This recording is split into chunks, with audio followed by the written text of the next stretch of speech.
Hurricane Beryl and now a Cat 5, the earliest on record as it pushes across the Caribbean. Yesterday brought devastation to the Windward Islands. At least one person we know of has been killed. Meteorologist Scott Withers is tracking the storm for us. Scott, good morning. Yeah, this storm is not letting up, at least now, and it keeps setting records, Alex. It's the earliest Category 5 hurricane in history, recorded history. It's packing winds right this moment, 165 miles per hour, and it's already caused destruction across the Windward Islands.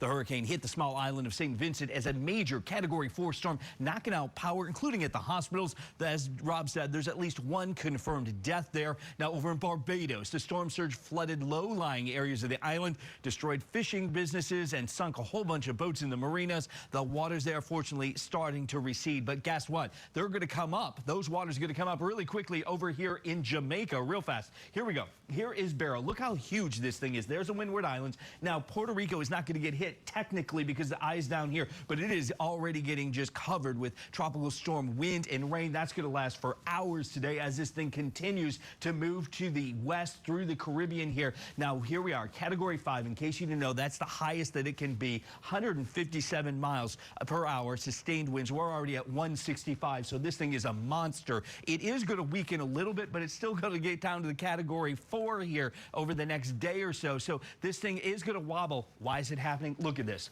These temperatures should not be anywhere near this. These are the sea surface temperatures here in the Caribbean, lower 80s.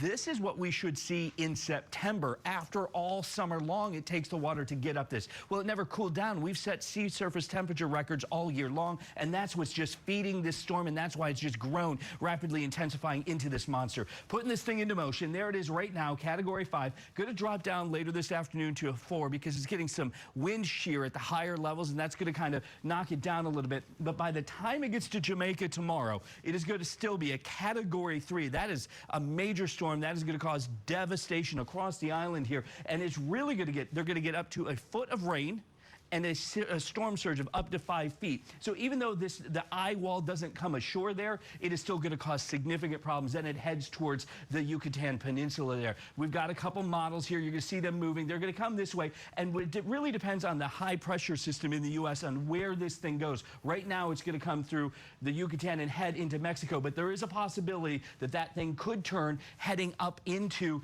the Gulf even higher. Really, this is the high pressure system that's keeping it down. But some models, you guys, are now showing it starting to curve even more up into the Gulf. So we could have some situations here in Texas and the Gulf Coast later this weekend and early next week, guys. So we really need to watch this. We're going to know later today into tomorrow, Alex, whether this is going to be a Mexico situation or whether there's possibility of a Gulf situation. Guys.